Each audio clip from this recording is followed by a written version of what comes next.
नमस्कार श्रोते हो, आपण ऐकत आहात आणि बघत आहात रेडिओ वत्सगम 90.8 FM आवाज वाशिमचा. श्रोते हो, कोरोना, आपण सगळेजण कोरोनामुळे लॉकडाऊनमध्ये आहोत आणि या लॉकडाऊनच्या काळात आपण अनेक मान्यवर व्यक्तींसोबत फेसबुक लाईव्ह आणि रेडिओ लाईव्हच्या माध्यमातून भेटत असतो. आज आपल्यासोबत आपल्या वाशिम जिल्ह्याचे सुपुत्र आणि मोठे उद्योजक अविनाशजी जोगदंड आपल्यासोबत आहेत. त्यांच्यासोबत आज आपण कृषी पर्यटन या विषयावरती चर्चा करणार आहोत. सर, कार्यक्रमामध्ये तुमचं खूप खूप स्वागत. खूप खूप धन्यवाद. खरं तर तुमच्याशी बोलण्याचा योग हा बऱ्याच दिवसानंतर आला आहे. म्हणजे चर्चा करायची होती, खूप सारं जाणून घ्यायचं होतं तुमच्याकडनं, एकतर तुमच्या उद्योगाबद्दल आणि दुसरं म्हणजे कृषी पर्यटनाबद्दल.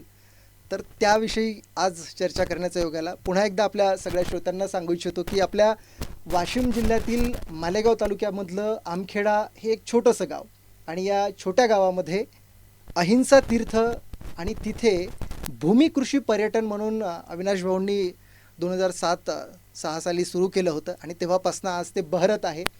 अनेक आपल्या जिल्ह्यातले आणि परजिल्ह्यातले पर्यटकसुद्धा तिथे भेट देत असतात. पहिला प्रश्न माझा असा आहे की वाशिमसारख्या ग्रामीण मागासलेल्या जिल्ह्यामध्ये कृषी पर्यटन चालू करावं किंवा तसा एक उद्योग करावा, असं कसं डोक्यात आलं? सर्वप्रथम सर्व वत्सगुल्म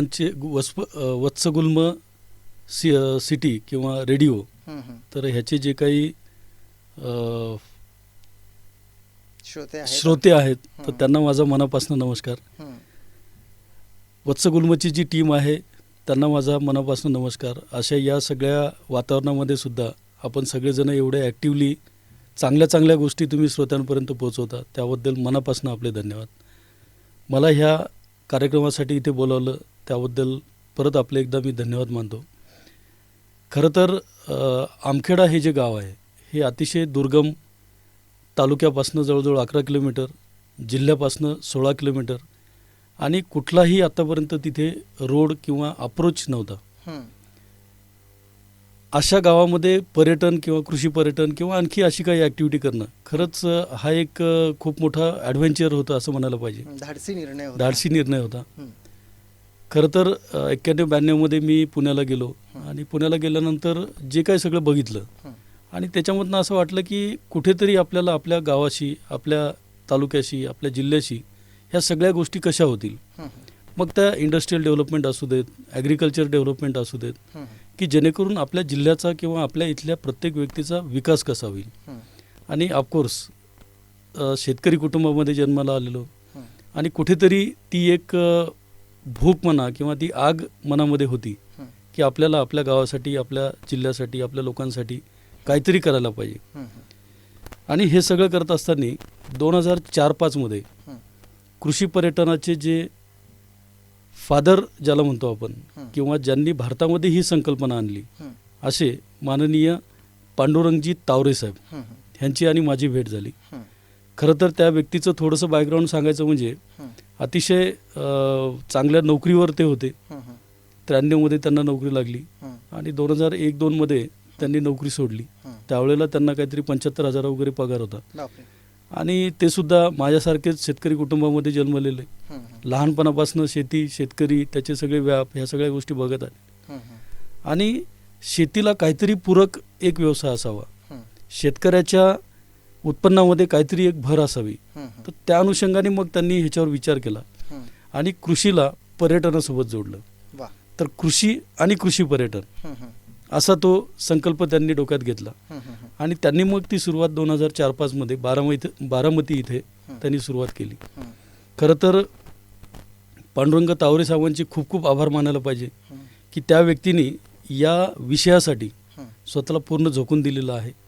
आणि मी स्वतःला भाग्यवान समजतो की 2007-08पासनं आम्ही प्रत्येक मुवमेंटमध्ये सोबत आहे. मग शासन दरबारी बरेचसे जे काही विषय आहेत त्याला कसा पाठपुरावा करायचा आहे, वेगवेगळ्या लेव्हलला याला कसं आपण पुढे नेऊ शकतो, शेतकऱ्यांना ह्याच्याबद्दलचा अवेअरनेस कसा देऊ शकतो, त्यांना ह्या रिलेटेड सपोर्ट काय करू शकतो का, अशा सगळ्या विषयावर आम्ही सोबत काम करतो. तर त्यांची भेट झाल्यानंतर मग असं लक्षात आलं की का नाही आपण आपल्या गावला किंवा आपल्या एरियामध्ये आपण करायचं. आणि मग तोच विचार घेऊन आम्ही एकदा गावाला व्हिजिट केली आणि त्यांनी सांगितलं की इथे खरंच करायला काय हरकत नाही आहे, पण तुमचा उद्देश जो आहे तो फक्त कमर्शियल ठेवू नका. हम्म, हम्म, आणि ऑफकोर्स म्हणजे आमच्या घराची संस्कृती किंवा आम्हाला जे काही संस्कार मिळालेले आहेत हम्म, तर त्याच्यामध्ये कमर्शियल पार्ट हा दूरदूरपर्यंत नाही आहे. हम्म, आणि एकच उद्देश होता की टुरिझम म्हणा किंवा पर्यटन हा जो काही विषय आहे हं. हा आपल्या एरियामध्ये लोकांना कळावा हम्म, हम्म. आणि त्याच्यामधनं शेतकऱ्यांना आणि इतर लोकांना त्याचा फायदा व्हावा. नक्कीच. आता तुम्ही सांगितलं की उद्देश तुमचा त्यातला जो होता तो असा कमर्शियली नव्हता. जसं आम्ही बघतो की पुण्या मुंबईला जे कृषी पर्यटन असतं त्यांचा उद्देश मूळतः पैसे कमवणे हाच असतो. मग तुम्ही जो उद्देश ठेवला होता 2006 साली सुरू करताना तो पूर्ण झाला आहे असं वाटतंय आता? 100% पूर्ण झाला. मला असं वाटतं की खरं आम्ही आता उद्योग पण करतोय, छोटा मोठा उद्योग करतोय. तर जेव्हा सुरू केला होता त्यावेळेला सुद्धा हं, फक्त उद्योग करायचा आणि पैसे कमवायचे हं. हा खरंच उद्देश नव्हता. हं, आपण आपल्या गावापासून 400-450 किलोमीटर दूर आलेले आहोत हं, आणि फक्त आपल्याला सर्वायवल होणं हं. हा कन्सर्न नसून आपल्याला काहीतरी कॉन्ट्रीब्यूट करायचं आहे, बरोबर. आपल्याला काहीतरी चांगलं करायचं आहे. हं, ह्या उद्देशानेच आम्ही पुण्यामध्ये काम सुरू केलेलं. हं, हं. आणि ही तर गावाकडचीच गोष्ट होती. बरोबर. त्याच्यामुळे गावाकडे जे काय करायचं होतं तर ते हं. ऑफकोर्स त्याच्या मागचा उद्देश हा कमर्शियल नव्हताच. हं, हं, पण 100% कमर्शियल जरी नसेल तरीसुद्धा आपल्याला त्याची फिजिबिलिटी जी आहे हं, हं. ती नक्कीच गरजेची आहे. तरच त्याला आपण लाँग लाईफ ते करू शकतो. हं, अदरवाईज आपण ते मध्येच कुठेतरी सोडून देणार. हं, तर त्या दृष्टीने जसं तुम्ही म्हटलं की गेल्या 10 वर्षामध्ये हं, जो काही एक्सपिरियन्स आलेला आहे हं, त्याच्यावरनं खूप सारे टँजिबल आणि इनटँजिबल हं, हं, असे त्याचे फायदे आहेत. हं. तर फिजिबिलिटी नक्कीच आहे आणि इतर शेतकऱ्यांनीसुद्धा ह्या व्यवसायामध्ये किंवा अशा पद्धतीच्या ॲक्टिव्हिटीमध्ये हं, हं. यावं अशी मी त्यांना विनंती करतो. उद्योग सुरू करायचा आहे, कृषी उद्योग आहे आणि कृषी पर्यटन विशेषतः. तुम्ही सुरुवातीला सांगितलं की गाव असं की धड जायला रस्ताही नाही. खरं सांगायचं म्हणजे मी जेव्हा पहिल्यांदा ऐकलं की आमखेड्यामध्ये असं काहीतरी नवीन वेगळं सुरू झालं, मला सुद्धा आश्चर्य हे आमखेडा आहे तरी नेमकं कुठे? म्हणजे वाशिमच्या आजूबाजूला असून सुद्धा बऱ्याच लोकांना माहिती नव्हतं भूमी कृषी पर्यटन चालू होण्याच्या आधी. तर अशा स्थितीत चॅलेंजिंग नाही वाटलं की आपलं गाव फारच दूर आहे, याची मार्केटिंग होणार नाही किंवा लोक तिकडे कसा प्रतिसाद देतील? खरं तर तुम्ही म्हणता तसं चॅलेंजिंग नक्कीच होतं. पण लहानपणापासून जे संस्कार मिळालेले आहेत त्याच्यामधनं हेच नेहमी बिंबवलं गेलेलं आहे हं, की चॅलेंजेसशिवाय मजा नाही आहे. बरोबर.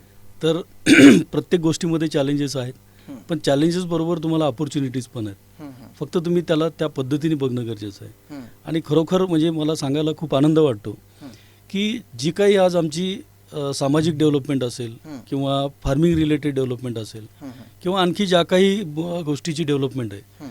तर त्याचं मूळ कारण जर बघितलं तर आमची एकत्र कुटुंब पद्धती.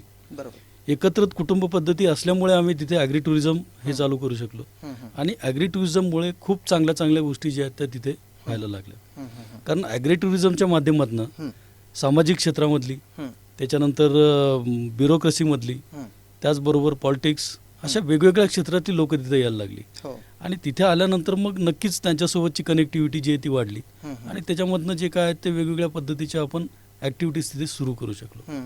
तुम्ही आत्ता सांगितलं की एकत्रित कुटुंब पद्धती आहे तुमच्याकडे, सगळं कुटुंब एकत्र आहे. तुम्ही राहता पुण्याला आणि उद्योग तुमचा वाशिममध्ये आहे. किती वेळ घालवता तुम्ही इकडे, म्हणजे वाशिमला कसा वेळ देता?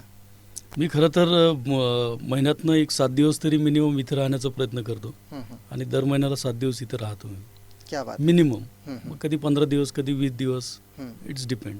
वा, म्हणजे आपल्या घराशी आपल्या उद्योगाशी आपण जोडलेलो आहोत. इथेच राहणार 7 दिवस तरी निदान महिनाभरातनं इथे वेळ देत आहे. आता जे नवीन उद्योजक आहेत ज्यांना आपल्या वाशिममध्ये म्हणा किंवा आजूबाजूला कृषी पर्यटन या क्षेत्रामध्ये यायचं आहे, तर त्यांना तुम्ही काय सांगाल? किती संधी आहे?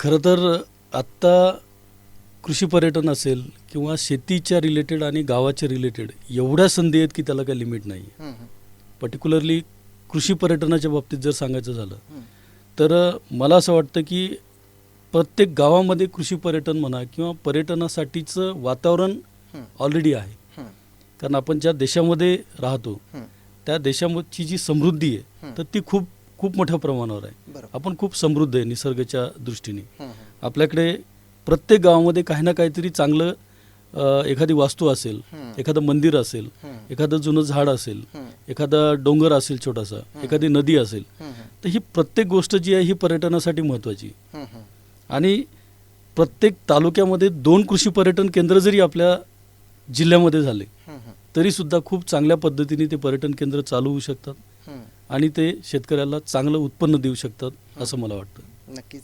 आता ज्यांना नवीन उद्योग सुरू करायचा आहे अशा लोकांसाठी परवानग्या वगैरे घेणं किंवा शासन स्तरावर यासाठी काय प्रोसेस करावी लागते? खरं तर ॲग्री टुरिझम डेव्हलपमेंट कॉर्पोरेशन ही एक पुण्यामध्ये संस्था आहे ज्याचे चेअरमन जे आहेत हे पांडुरंग तावरे साहेब आहेत. मी सुद्धा त्याचा एक डायरेक्टर आहे आणि आमचा मेन फोकसच तो आहे की कृषी पर्यटनाबद्दलचं जास्तीत जास्त जनजागृती करणे. ज्या ज्या लोकांना कृषी पर्यटन क्षेत्रामध्ये यायचं आहे त्यांना त्या पद्धतीचे प्रशिक्षण देणे. प्रशिक्षण झाल्यानंतर ज्यांना सेटअप करायचं आहे सेटअप रिलेटेड त्यांना काय आपण सपोर्टिव्ह राहू शकतो ते करणे आणि सेटअप झाल्यानंतर मार्केटिंग पॉईंट ऑफ व्ह्यू त्यांना काय सपोर्ट करायला पाहिजे तो करणे. तर असा पूर्ण जो सपोर्ट आहे हा ॲग्री टुरिझम डेव्हलपमेंट कॉर्पोरेशन संस्था आपल्या शेतकऱ्यांना पूर्ण महाराष्ट्रभर आणि महाराष्ट्राच्या बाहेर आज मी त्याला देत आहे.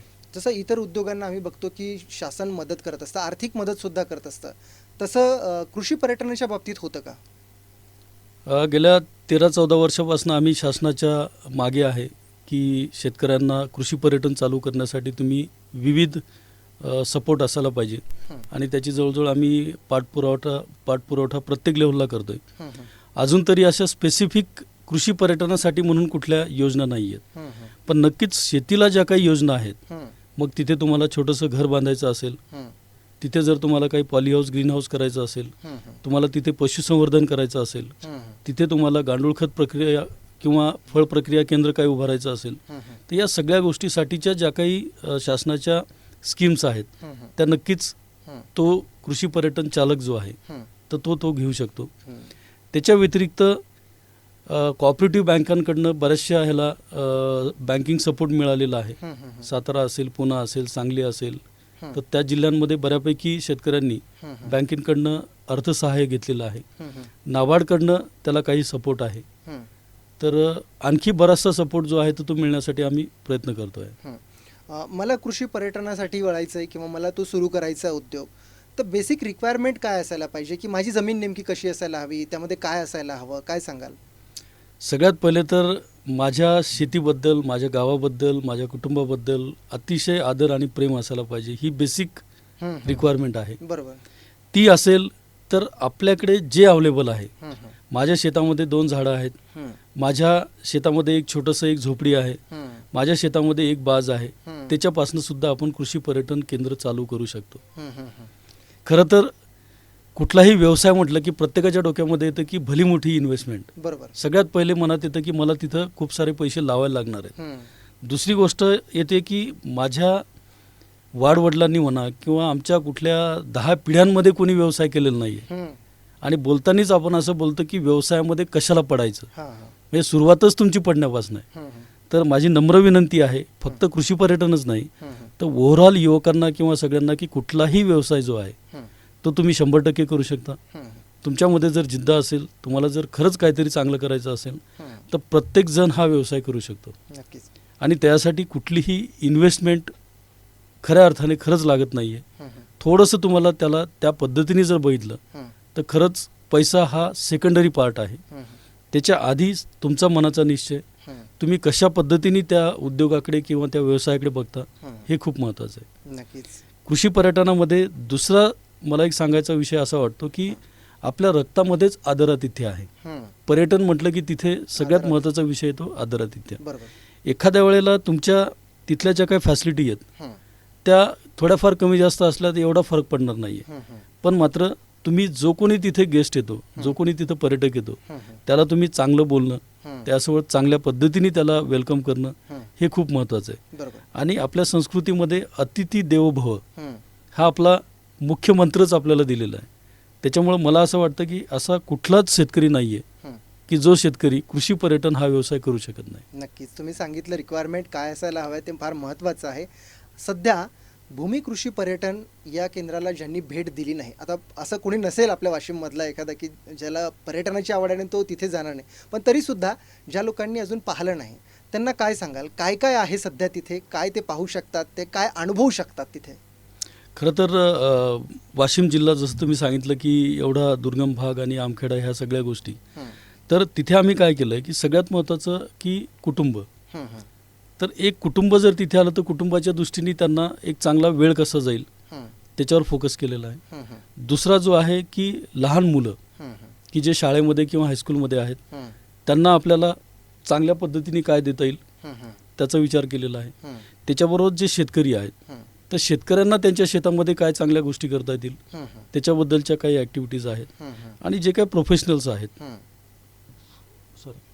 तर त्यांना तिथे कशा पद्धतीने आपण चांगला वेळ घालवू शकू अशा गोष्टी केलेल्या आहेत. जसं मी तुम्हाला सांगितलं की कुटुंब, तर कुटुंब म्हटलं की लहानापासून तर मोठ्यापर्यंत वेगवेगळ्या वयोगटातली मुलं सगळे व्यक्ती असतात.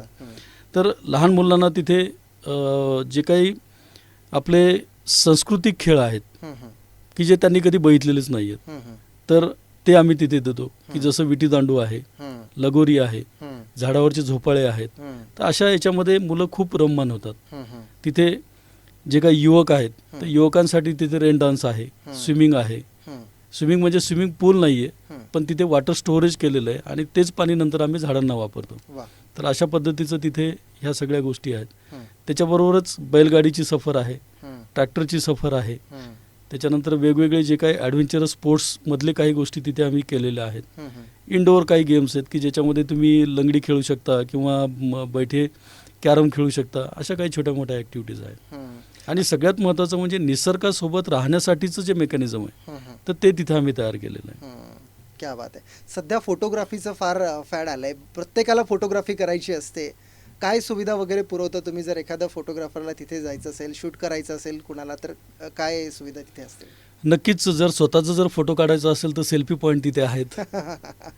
निसर्गरम्य वातावरण आहे तिथे. बर्ड्स, खूप वेगवेगळ्या प्रकारचे पक्षी तिथे आहेत.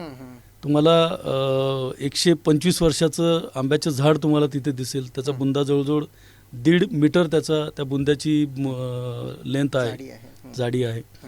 अशा खूप साऱ्या गोष्टी आहेत की जिथे तुम्ही एका ठिकाणी जरी गेलात तरी अर्धा तास पाऊण तास आरामात तुम्ही तिथे रममाण होऊ शकता. नक्कीच. आपल्या सगळ्या श्रोत्यांना मी सांगू इच्छितो की आपल्या वाशिमचं हे पर्यटन केंद्र जे आहे, कृषी पर्यटन केंद्र भूमी, हे वाशिम जिल्ह्यातच नाही तर अकोला आणि हिंगोली वगैरे इतर जे शेजारचे जिल्हे आहेत त्यांनासुद्धा आकर्षित करून घेत आहे. अनेक कपल्स तिथे आपलं प्री वेडिंग शूट करण्यासाठी येतात. अनेक मुलं तिथे सुद्धा शूट करण्यासाठी येत असतात. या अनुषंगानं ही आपली सगळी चर्चा होते. पण सगळ्यात महत्त्वाचं म्हणजे तुम्ही उद्योजक आहात. पुण्याला तुमची रामालिक इंडस्ट्री आहे. आता कोरोनाचा काळ सध्या सुरू आहे. या कोरोनाचा इफेक्ट उद्योगावरती फार मोठ्या प्रमाणात होतो आहे. तुम्ही कसं बघता कोरोनाकडे? खरं तर ही खूप मोठं जगावर संकट आलेलं आहे. पूर्ण जगामधली प्रत्येक व्यक्ती, लहानापासून तर मोठ्यापर्यंत आणि गरिबापासून तर श्रीमंतापर्यंत, असा कुठलाच व्यक्ती नाही आहे की जो या संकटामधनं होरपळून निघत नाही आहे. अतिशय दुःखद आणि अतिशय भयावह ही परिस्थिती आहे. पण मला नेहमी असं वाटतं की if there is a crisis there is an opportunities. आणि फक्त त्याकडे आपण कशा पद्धतीने बघतो. ऑफकोर्स हा प्रॉब्लेम आहे, बरोबर, पण त्या प्रॉब्लेमला आपल्याला जर आपण फक्त प्रॉब्लेम म्हणून जर बघितलं तर त्यातनं आपल्याला आउटपुट काहीच मिळणार नाही. पण थोडंसं जर आपण त्याला पॉझिटिव्हली जर घेण्याचा प्रयत्न केला की ठीक आहे हा प्रॉब्लेम आहे, पण या प्रॉब्लेमला मला कशा पद्धतीने समजून घ्यायचं आहे आणि त्याच्यानंतर मला त्याच्यावर काय पॉझिटिव्हली ॲक्शन घ्यायची, तर मला असं वाटतं की खूप साऱ्या ऑपॉर्च्युनिटीज आहेत. माननीय पंतप्रधानांनी अतिशय चांगल्या घोषणा केलेल्या आहेत. फायनान्स मिनिस्टरनी खूप साऱ्या इलॉबरेटली प्रत्येक क्षेत्रासाठी आणि पर्टिक्युलरली फार्मिंग आणि रुरल एरियासाठी खूप साऱ्या त्यांनी सपोर्ट सिस्टम तयार केलेली आहे. तर मला असं वाटतं की ह्या सगळ्या गोष्टीचा आपण फायदा घ्यायला पाहिजे. आपण पर्टिक्युलरली इंडस्ट्रीसाठी किंवा माझ्या इंडस्ट्रीसाठी तुम्ही बोललात, खरं तर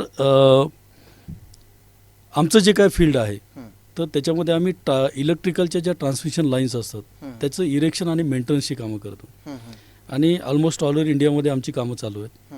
तर मला खूप सांगायला आनंद वाटतो की 2003-04 मध्ये आपल्या व्यवसायामध्ये किंवा आपल्यासोबतची जेवढे काही कर्मचारी आहेत त्यांना राहण्याची पुण्यामध्ये आम्ही पूर्ण एक सोसायटी किंवा वसाहत तयार केलेली. आणि ती वसाहत तयार केल्यामुळे जी काही बाहेरची जी काही लोकं असायची, मग ती झारखंडची असायची, ती कर्नाटकची असायची, ती महाराष्ट्रातली असायची, वेगवेगळ्या एरियामधनं जी लोकं आपल्या इथे कर्मचारी किंवा फील्डवरची जी कामगार आहेत, तर त्यांना तिथे राहण्याची व्यवस्था केलेली. राहण्याची व्यवस्था केल्यामुळं काय झालं की आम्ही तिथे कंटिन्युअस त्यांच्यासोबत वेगवेगळ्या इंटरॅक्शन त्यांचे होत असतात की शिक्षणाचं काय महत्त्व आहे, स्वच्छतेचं काय महत्त्व आहे, एकत्र कुटुंब पद्धतीचं काय महत्त्व आहे. तर ह्या सगळ्या गोष्टी ज्या आहेत त्या आम्ही तिथे रेग्युलर करतोय. खरं तर ह्या सगळ्या गोष्टीचा जो फायदा आहे तर तो खूप मोठ्या प्रमाणावर वेळोवेळी आपल्या सगळ्यांना दिसतोय. जे काही कर्मचारी आहेत बरोबर. तर त्यांच्यामध्ये पॉझिटिव्हनेस म्हणा किंवा त्यांच्या फॅमिलीमध्ये एक चांगला उत्साह नेहमीच आम्ही ठेवण्याचा प्रयत्न करतो. आणि या क्रायसिसमध्ये काय झालं की बऱ्याचशा लोकांना तिथे सगळ्याच्या सगळ्या सुविधा तिथं उपलब्ध झालेल्या आहेत. हो. त्याच्यामुळे असा विशेष आमच्या तरी कर्मचाऱ्यांना किंवा कामगारांना प्रॉब्लेम असं झालेला नाही आहे. आणि वर्क फ्रॉम होम हा एक जो कॉन्सेप्ट आहे की जे ऑफिसमध्ये काम करणारे जी लोक आहेत तर त्यांना ऑफिस तिथेच कनेक्टेड असल्यामुळं त्यांच्याकडे जी काही इंटरनेटची सुविधा असेल किंवा लॅपटॉप असेल, मोबाईल असेल, त्याच्यावरनं जे काही फॉलोअप्स असतील किंवा असे असतील तर ही कामं होऊ शकतात. मोठ्या प्रमाणात पुण्या मुंबईतले लोक गावाकडे आलेत. गावाकडे उद्योग नाही आहेत, व्यापार नाही आहे, म्हणून ते पुण्या मुंबईला गेले होते, आता पुन्हा परत आलेत. यांची काय स्थिती होऊ शकते, रोजगाराची काय समस्या निर्माण होऊ शकते, तुम्हाला काय वाटतं? खरं तर मायग्रेशन हा खूप मोठा विषय आहे. गावाकडनं प्रत्येक लेव्हलचं जे स्किल आहे तर ते स्किल आपण गेल्या 15, 20, 25, 30 वर्षामध्ये बघतोय की ते मायग्रेट होत आहे. बरोबर. आणि या करोनाच्या झटक्यामध्ये जवळजवळ सगळी लोकं जी आहेत ती परत गावाकडे आलेली आहेत. मला असं वाटतं की एका दृष्टीने ही खूप पॉझिटिव्ह गोष्ट आहे. आज त्या लोकांचं जे स्किल आहे ते जर गावामध्ये वापरलं गेलं तर नक्कीच गावं जी आहेत ही चांगली होऊ शकतात. त्यासाठी सरकारने गावामध्ये जे काही छोट्या मोठ्या ज्या काही इंडस्ट्रीज असतील किंवा स्मॉल स्केलवरचे जे काही छोटे मोठे उद्योग असतील त्याच्यासाठीचं सपोर्ट सिस्टम जर तयार केली तर नक्कीच ही जी काही परत आलेली लोक आहेत ही 30-40%, 50% लोक तरी गावामध्ये सस्टेन होतील. कारण ज्या पद्धतीने ते पुन्हा मुंबई किंवा बाहेरच्या मोठ्या सिटीमधनं जे गावाकडे आलेले आहेत ते अतिशय विचित्र परिस्थितीमध्ये आलेले आहेत. बरोबर. बऱ्याच आपण न्यूज बघतो किंवा आपण ऐकतोय किंवा आता आमचं एवढं इंटिरियरला गाव आहे तरीसुद्धा आमच्या रेल्वेच्या पटरीवरनं कंटिन्युअस लोक चालताना आम्हाला दिसत होते. मग आम्ही तिथे त्यांना जेवणाची वगैरे व्यवस्था केलेली. तर अशा ह्या परिस्थितीमध्ये जी लोक परत आलेली आहेत ते नक्कीच 1-2 वर्ष 2-3 वर्ष तरी परत जाण्याचा विचार करणार नाहीत. पण मला असं वाटतं की त्यांना गावाकडे जर त्यांचं स्किल जर यूज होत असेल किंवा आपण जर करू शकलो तर खरंच याच्यासारखी दुसरी कुठली चांगली गोष्ट नाही. नक्कीच. ग्रामीण कारण कुठलाच व्यक्ती जो आहे हा स्वतःहून मला गावाच्या बाहेर जायचंय असं कधीच त्याच्या मनात येत नाही. तर हा एक चांगला चान्स आहे आपल्या सगळ्यांसाठी की त्या सगळ्यांना सामावून घेण्याचा, त्यांच्या स्किलचा वापर करण्याचा आणि अल्टिमेटली आपल्या गावाचा, आपल्या तालुक्याचा, आपल्या जिल्ह्याचा विकास करण्याचा. नक्कीच. यांचा स्किल वापरून घेतलं तर आपलं गाव समृद्ध होईल हे यातनं आपल्या सगळ्या बोलण्यातनं दिसून येत आहे. खरंच आज खूप चांगली चर्चा झाली या निमित्ताने. जाता जाता या कोरोनाच्या परिस्थितीमध्ये वाशिम जिल्ह्याच्या जनतेला, तरुणांना तुम्ही काय संदेश द्याल, काय सांगाल? खरं तर माननीय पंतप्रधानांपासून तर सरकारी यंत्रणेमधला प्रत्येक व्यक्ती एवढ्या चांगल्या पद्धतीने ह्या सगळ्या गोष्टीला फेस करतोय आणि एक व्यक्तीचं जीवन कसं चांगलं राहील याच्यासाठी तो प्रयत्न करतोय. तर या सगळ्या यंत्रणेला आणि खास करून वाशिम जिल्ह्यामध्ये आज ग्रीन झोन आहे. तर आपल्या इथले कलेक्टर साहेब असतील, आपल्या इथले SP साहेब असतील, त्यांची पूर्ण टीम असेल, CEO साहेब असतील, या सगळ्यांचं मी खूप मनापासून आभार त्यांचे मानतो. त्यांचं खरंच म्हणजे त्यांच्या मेहनतीला, त्यांच्या विजनला, त्यांच्या प्लॅनिंगला मनापासून सॅल्यूट. ऑफकोर्स त्याच्याबरोबरच आपल्या इथले वाशिम जिल्ह्यामधल्या प्रत्येक व्यक्तीने ह्या सगळ्या गोष्टीचं पालन केलेलं आहे आणि ते पालन केल्यामुळंच खरं हा जो इफेक्ट आहे हा आज आपण अनुभवतोय. ह्याच्यामध्ये काही लोकांनी जरी थोडंसं धीर सोडला असता किंवा त्यांनी याच्या विरुद्ध वागले असते तर नक्कीच आपण आज ग्रीन झोनमध्ये नसतो. तर मला असं वाटतं की प्रत्येक ईच अँड एव्हरी पर्सन जो जिल्ह्यामध्ये राहतो त्या प्रत्येकाचं याच्यामध्ये कॉन्ट्रीब्युशन आहे. त्या प्रत्येकाला माझा मनापासून नमस्कार. तर आज या चर्चेत तुम्ही सहभागी झालात. आपली कृषी पर्यटन या विषयावरनं सुरू झालेली चर्चा शेवटी कोरोनावरती आपण थांबवतो आहोत. पुन्हा एकदा नवीन विषयावरती चर्चा होईलच. उद्योगधंदे, उद्योग व्यवसाय याविषयी सुद्धा आपल्याशी चर्चा करायची, बोलायचं आहे. पण आजच्या या काळात तुम्ही सहभागी झालात त्याबद्दल रेडिओ वत्सगुल्म परिवाराच्या वतीनं आपले मनपूर्वक आभार. खूप खूप धन्यवाद. आपल्याला सुद्धा खूप खूप धन्यवाद. आणि मी प्रत्येकाला विनंती करतो की आपली स्वतःची, आपल्या परिवाराची आणि आपल्या आजूबाजूची तुम्ही काळजी घ्या आणि आपण पूर्ण देशामधनं आणि पूर्ण जगामधनं लवकरच करोनामुक्त होऊ याच्यासाठी आपण प्रार्थना करूयात. नक्कीच. खूप खूप धन्यवाद. भारत माता की जय. तर हे होते उद्योजक अविनाशजी आणि त्यांच्याशी आपण आज चर्चा केलेली आहे. पुन्हा एकदा नवीन मुद्द्यासह नवीन पाहुण्यांसोबत चर्चा होईलच. तोपर्यंत ऐकत रहा रेडिओ वत्सगुल्म, आवाज वाशिमचा.